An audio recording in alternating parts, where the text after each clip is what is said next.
할렐루야. 5월 24일 수요일입니다. 사무엘하 21장 15절부터 끝절 22절까지 말씀을 읽고 은혜 나누도록 하겠습니다.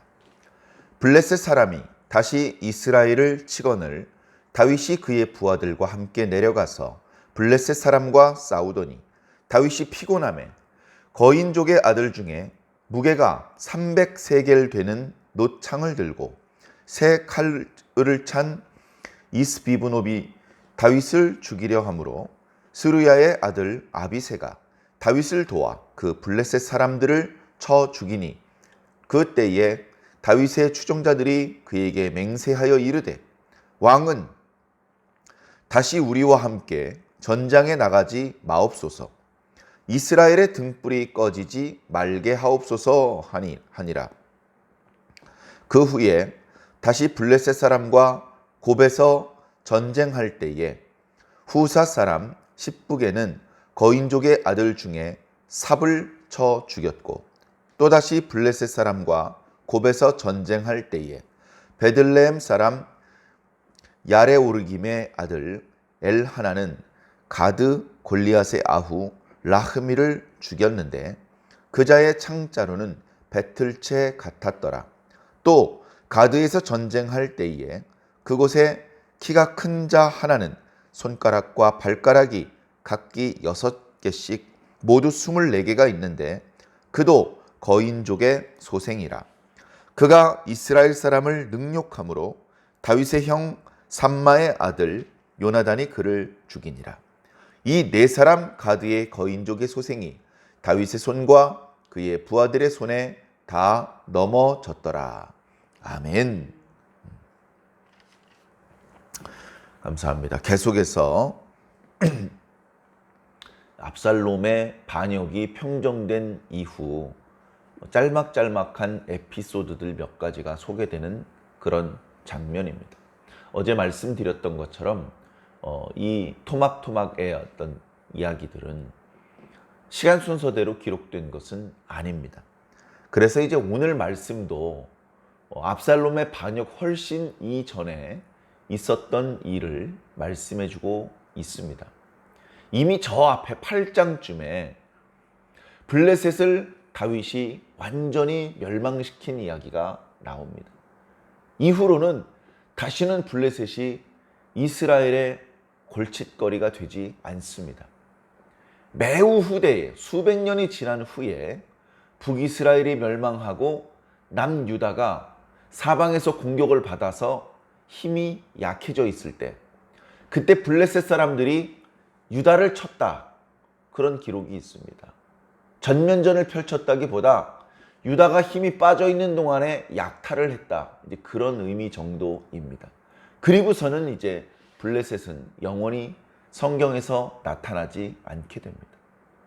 물론 그 사람들의 어떤 흔적 때문에 그 일대를 팔레스타인이라고 부르게 되기는 합니다. 그러나 그들이 독립된 다른 민족과 구별되는 국가나 민족 정체성을 가지고 그렇게 이제 활동하지는 못하게 되죠. 그만큼 다윗 시대의 블레셋을 박살낸 것이 사실 블레셋으로서는 재기가 불가능할 정도로 다윗이 완전히 블레셋을 섬멸을 했던 것입니다. 자, 다윗이 블레셋을 본격적으로 섬멸할 때의 이야기가 그 중에 한 대목이 이제 오늘 말씀에 나타나고 있는데요.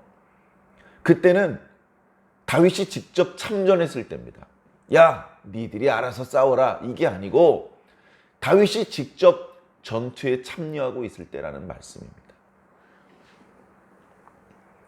다윗이 직접 참여를 하는 과정에서 이리 뛰고 저리 뛰고 하다 보면 충분히 먹고 마시고 잠을 자고 못하죠. 그래 오늘 말씀의 첫 구절 15절 맨 뒷부분에 보면 다윗이 피곤하매 라고 기록하고 있습니다. 피곤하죠. 지쳤죠. 기진맥진한 상황이었다. 다윗이 본래 민첩한 사람이고 체력이 보통 사람 이상이지만 오랜 격렬한 전투 끝에 다윗이 지쳐 있을 때 그 지쳐 있는 평소처럼 싸우기 어려워져 있는 다윗을 죽이기 위해서 어떤 사람이 접근을 했습니다. 그 사람은 이스비브노비라는 사람입니다. 블레셋 사람이죠. 그런데 이 사람에 대해서 몇 가지 설명하는 표현들이 있습니다. 이 사람은 거인족의 아들입니다. 거인족의 아들. 이제 원문을 보면요, 라파의 아들이다, 뭐 이렇게 표현을 하고 있어요. 라파 또는 하라파 또는 아라파, 뭐 이런 표현이 나오는데요. 뭐 그 고대에 사용되었던 단어의 의미를 오늘 우리가 정확히 알아내는 것은 참 어려운 일입니다만, 이제 여호수아 시대 때 거인족들이 있었습니다. 여호수아 시대 때. 그래서 바산 왕을 공격해서 바산 땅을 다 차지하고 바산 왕 옥을 죽였는데, 그 바산 왕 옥은 철침대를 쓰는 사람이었다. 얼마나 몸이 컸는지 나무 침상으로는 그의 몸무게를 지탱할 수 없어서 철로 된 침상을 썼는데 그 침상이 3m가 넘었다. 그 정도로 키가 크고 바산왕 옥 본인 자체가 거인이었죠. 그러니 그 동네에는 거인족들이 많이 살고 있었다는 뜻 아닙니까? 헤스본왕 시온과 그들의 땅, 바산왕 옥과 그들의 땅, 그걸 모세 때 점령을 한 것이거든요. 요단강 동쪽을. 그들을 이제 가리켜서 르바임 족속이다라고 말합니다. 르바임 족속. 그 르바라는 말, 르바 사람들이란 뜻이거든요. 르바임이라는 뜻은. 그 르바라는 것이 이제 오늘 말씀의 거인으로 그렇게 번역을 한 것입니다. 또 이런 의견도 있습니다. 르바, 아르바, 이제 이런 말이 있는데, 이것은 이 거인족들이 쓰는 검을 뜻합니다. 이 사람들이 가지고 있는 검은 끝이 동그랗게 구부러져 있어요. 보통 유다 사람들이나 이 팔레스타인 사람들이 쓰는 검하고는 형태가 다릅니다. 그러니까 뭔가 다른 쪽에서 이주해온 이민족들인데 그들이 독특한 형태의 검을 들고 있다 보니까 그 검의 이름이 그 민족의 이름이 된 것이죠. 르바 족속이 된 것이죠. 르바 족속 또는 르바임 족속. 그것을 오늘 본문에는 이제 거인족이다, 이렇게 이제 설명하고 있습니다.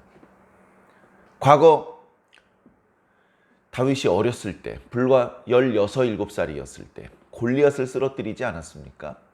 그 골리앗이 다름 아닌 르바족이었습니다. 거인족이었습니다. 키가 크고 그가 들고 있는 창자로는 배틀채와 같았다. 그런 말씀이 저 앞에 이미 사무엘 상에도 나타나고 있지 않습니까? 자, 이제 그런 배경을 가지고 이제 보는 것이죠. 그 거인 족속이 여호수아 때 많이 죽었고, 그 다음에 다윗 시대에 많이 죽었는데 아직도 조금 살아남았구나. 그런데 어쩌면 다윗이 블레셋을 정벌하면서 이제 더 이상 고인 족은 남아있지 않게 되었나 보다.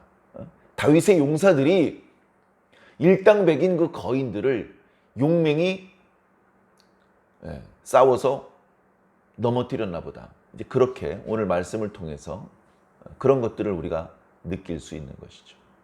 자, 다윗이 지쳐있는 때 거인족의 아들이 아주 그 힘이 세고 키가 크고 아주 그 전투에 특화된 그런 용사가 전력을 다해서 다윗을 이제 죽이려고 하는 겁니다. 다윗 입장으로선 큰 위기죠. 자신의 혼자만의 힘으로 싸우기는 버거운 상대이기 때문에 그렇습니다.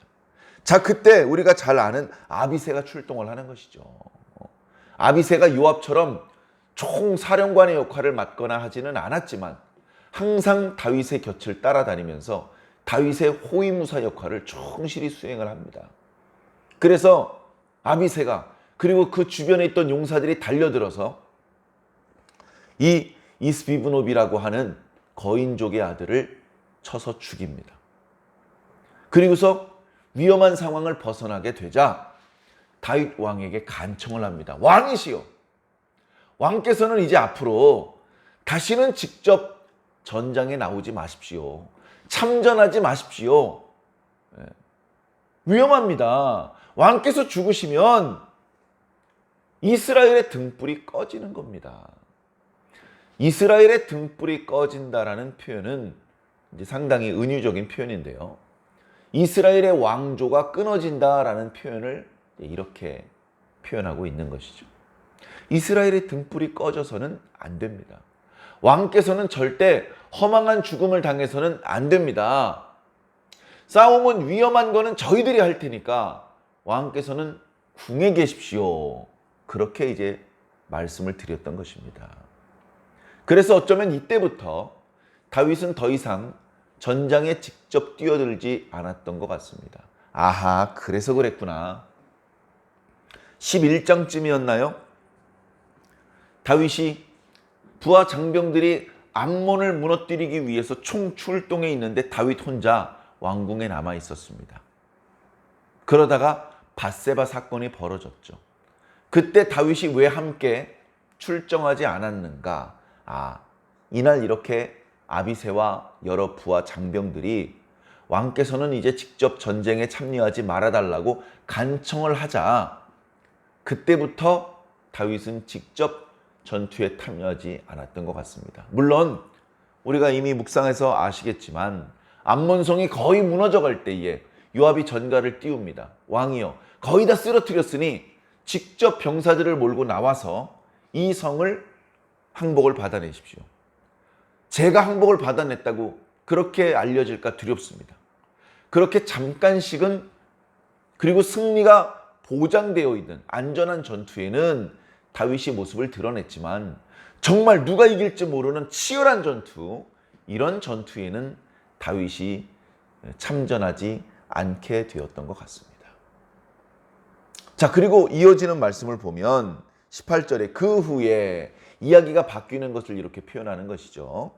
자, 그 후에 다시 블레셋 사람과 전투를 벌이는데요. 곱이라는 곳에서 전투가 벌어졌다고 합니다.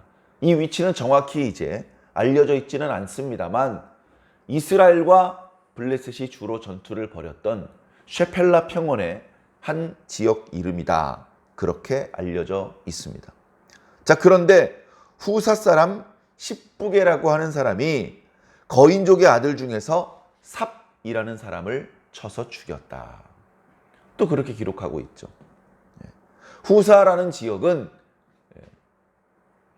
이제 베들레헴 남쪽 5-6km 떨어진 곳에 있는 작은 마을이라고 합니다. 이제 이스라엘 사람들 중에 인구가 많지 않지만 이름이 그렇게 종류가 많지 않아요. 그렇다 보면 같은 이름을 소유한 사람들이 많이 나타납니다. 우리가 사무엘서 말씀을 묵상을 하면서도 요나단이라는 이름이 어쩌면 그렇게 많이 나옵니까? 오늘 또 나옵니다. 그러다 보니까 그냥 요나단이다 이렇게 표현하지 않고 누구누구의 아들 요나단이다. 어느 도시 사람 요나단이다. 이렇게 설명을 덧붙여서 그 이름을 표현을 해야 딱 그 사람으로 특정될 수 있기 때문에 이런 표현을 씁니다. 자, 오늘 18절에서 거인족의 아들 중에 삽을 쳐 죽였던 십부게라는 사람은 후사 사람이었습니다. 용맹한 용사 중에 한 명이었죠. 또 19절에 보면 또 다른 사람 이름이 엘하난입니다. 그냥 엘하난 하면 또 다른 엘하난과 혼동될 수 있기 때문에 베들레헴 사람 야레우르김이라는 사람의 아들 엘하난이라는 사람이 가드 골리앗의 아후 라흐미를 죽였다라고 기록하는데 성경을 자세히 보시면 누구누구의 아내 라흐미라는 표현은 작은 글씨로 되어 있어요. 원문에는 없는 겁니다. 근데 왜 이렇게 표현을 했느냐? 저 뒤에 이제 역대상 말씀에 골리앗의 아우 라흐미가 있었고 그를 죽였다. 이제 그런 기록이 있어서 여기 그런 내용을 덧붙여서 기록을 한 것입니다만 원문에는 어떻게 되어 있느냐? 그냥 가드 사람 골리앗을 죽였다라고 기록되고 있습니다.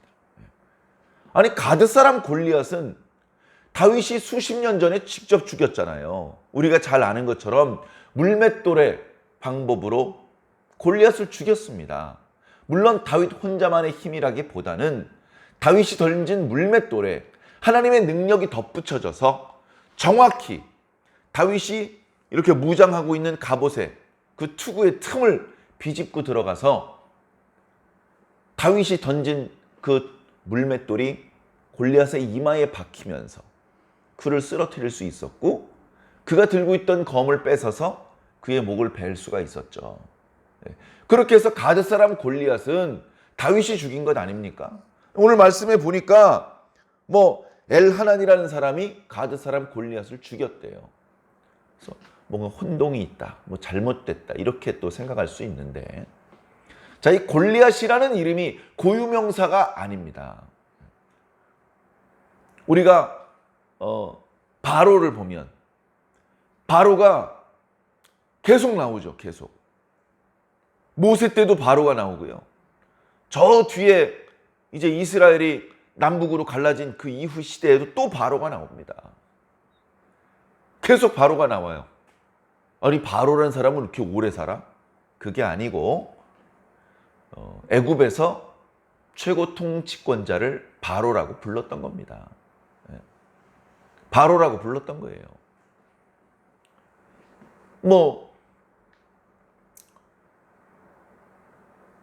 블레셋이 들어오기 전에 그 땅을 차지하고 있던 민족들의 지도자는 아비멜렉이라고 불렀고, 뭔가 그 단어 자체가 고유명사인 줄 알았는데 그게 아니고 그냥 그쪽 동네의 지도자를 그렇게 부르는 그런 어떤 일반 명사였던 것이죠. 골리앗도 마찬가지입니다. 키가 크고 거인족이고 싸움을 잘하고 용맹하고 그런 사람들에게 골리앗이라는 칭호를 붙여준 것이죠.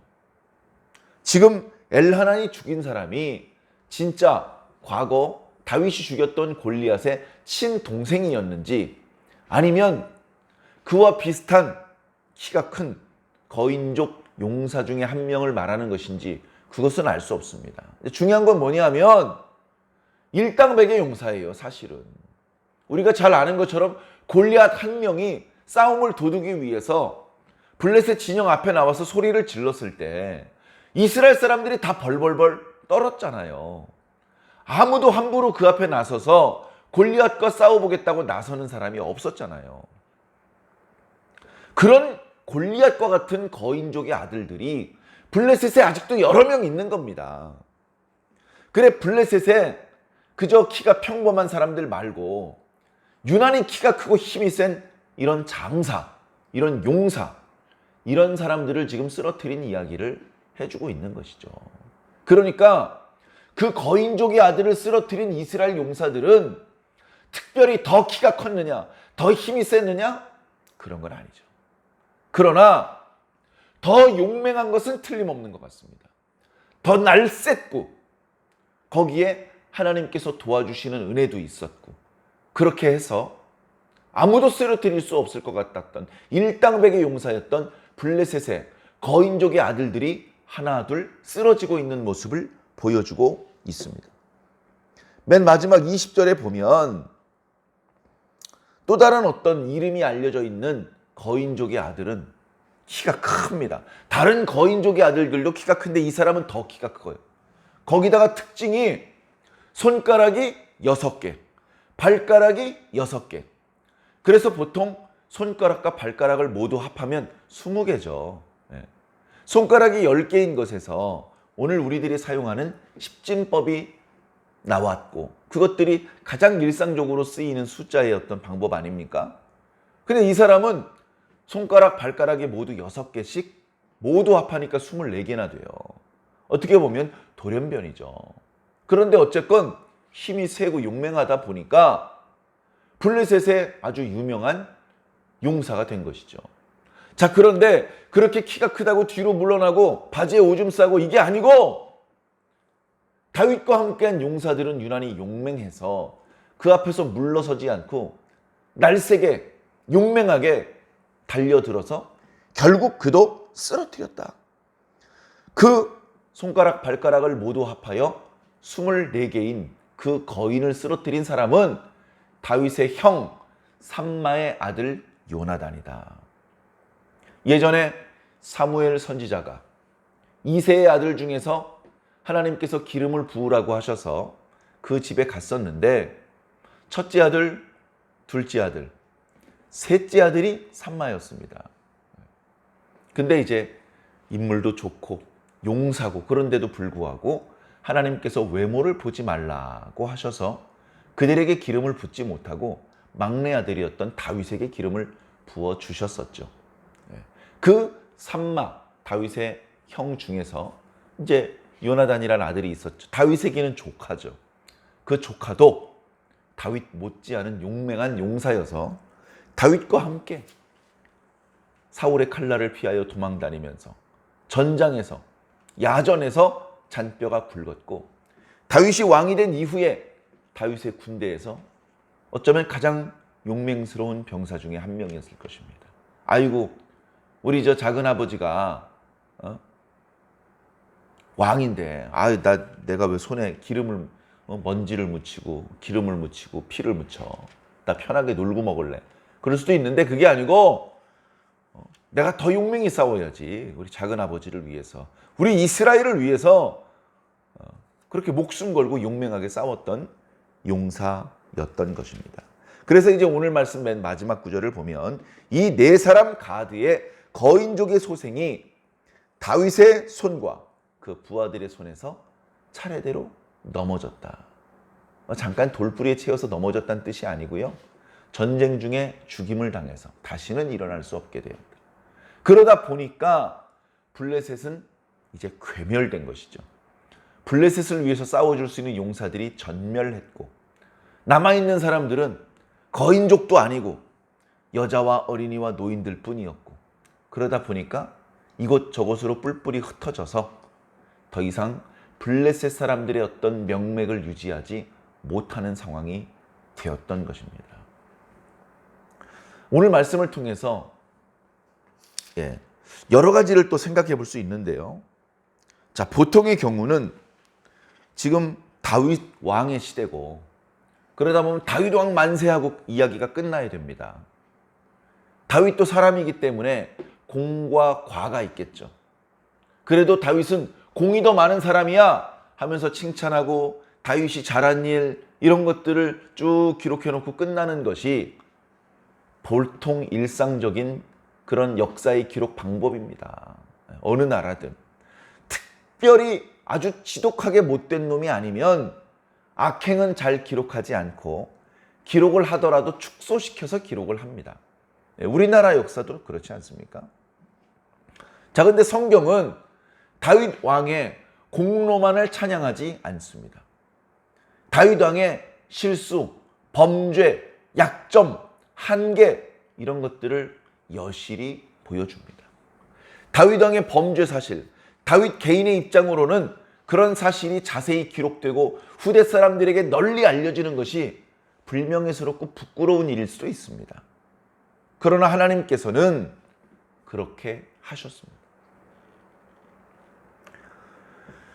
뿐만 아니라 다윗이 범죄하는 모습뿐 아니라 다윗이 이렇게 연약한 모습, 다윗이 이렇게 어쩔 수 없는 한계를 가지고 있는 그저 평범한 인간일 뿐이라는 그런 모습들을 성경은 숨기지 않고 보여주고 있는 것입니다. 그런 것들을 통해서 다윗을 망신주고 다윗을 깔보게 만들려는 것이 아닙니다. 우리가 추앙하고 존경하고 좋아하는 다윗도 이렇게 연약한 인간이다. 우리와 다를 것이 하나도 없다. 그렇게 함으로 해서 우리에게 힘과 용기와 희망을 불어넣어 줄 수도 있고 그런가 하면 조금 잘 나간다고 해서 뻐기지 마라. 다윗도 범죄했다 하면서 겸손하게 만들고 자중하게 만드는 그런 교훈을 우리들에게 주시는 것이죠. 그리고 다윗 시대의 그 태평성대는 다윗 혼자만의 힘으로 이룬 것이 아니다. 물론 하나님께서 도와주셨지만 많은 용사들이 다윗을 위해서 목숨을 걸고 싸웠다. 그 중에는 다윗의 친족도 있었고 다윗의 동네 사람들도 있었고 심지어 이방 출신이지만 그 누구보다도 용맹하게 다윗을 위해서 싸워준 용사들이 많이 있었다.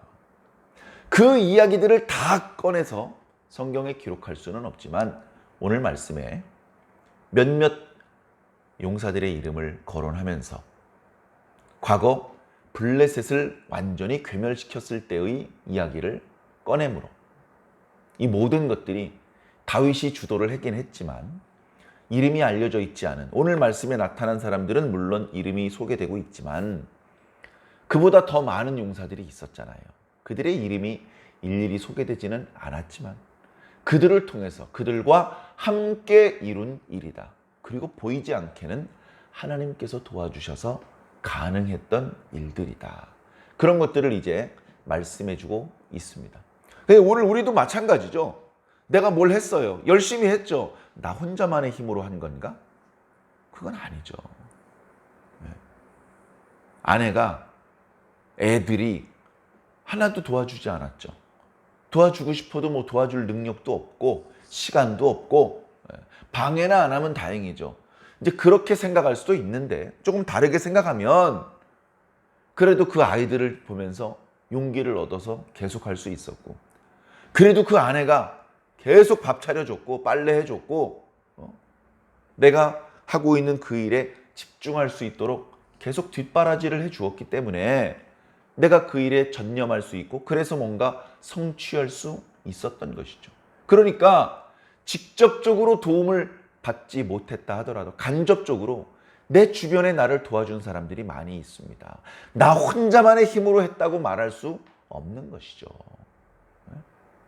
다윗 시대에는 하나님께서 강력하게 도와주셨는데 뭐 내가 하는 일에 대해서는 하나님께서 뭘 도와주셔? 하나님께서 아침마다 태양이 뜨게 하셨잖아요. 그게 작은 일인가요? 하나님께서 계속 바람이 불게 하시고 계속 우리가 호흡할 수 있는 산소와 우리가 마실 수 있는 물 공급해 주시잖아요. 왜 하나님께서 하시는 일이 없습니까? 우리가 어리석고 우리가 미련하고 우리가 믿음이 없고 깨달을 수 있는 능력이 부족하니까 하나님은 없다. 하나님이 도와주신 일은 없다. 뭐 이런 말을 하는데 무식하면 용감하다고 잘 모르면서 너무 함부로 말하는 것은 좋지 않습니다. 하나님께서 과거에 다윗을 도와주셨다면 오늘 저와 여러분도 돕고 계십니다. 우리가 어리석어서 깨닫지 못하다 보니까 감사하지 못할 경우들이 많이 있는데 오늘은 하나님께 감사하시기 바랍니다. 오늘 하나님께서 나를 어떻게 도와주시는지 느껴보시기 바랍니다. 나를 도우시는 하나님의 그 은혜를 무시하지 말고 감사하시기 바랍니다. 오늘 하루도 그렇게 하나님께서 나를 어떻게 도와주셨는지를 깨닫고 발견하고 감격하고 하나님께 감사와 찬양과 영광을 올려드릴 수 있는 하루가 되기를 예수님 이름으로 간절히 축원합니다. 아멘.